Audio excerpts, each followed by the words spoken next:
আসসালামু আলাইকুম, সবাইকে গুড মর্নিং। সকাল হতে না হতেই মা আমাদের জন্য মজাদার নাস্তা বানিয়ে দিল, খুবই সুস্বাদু। এর নাম হলো সবজি ভাতের পাকোড়া উইথ এগস। এটি খেতে সত্যি খুবই সুস্বাদু, সবাই একটু বানিয়ে খেতে পারেন। মা, তোমাকে অনেক ধন্যবাদ ও শুভ সকাল। সবাই আমাদের জন্য দোয়া করবেন। আল্লাহ হাফেজ, আসসালামু আলাইকুম। এবং আমাদের চ্যানেল সামিয়া সাবিহা ওয়ার্ল্ড অবশ্যই সাবস্ক্রাইব করতে ভুলবেন না, এবং অবশ্যই যদি ভিডিওটি ভালো লেগে থাকে তবে একটি লাইক করে দিবেন।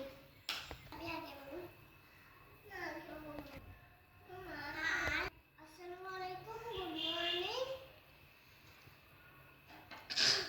সকাল হতে না হতেই আমাদের মা আমাদের জন্য নাস্তা বানিয়ে দিল, খুবই সুস্বাদু।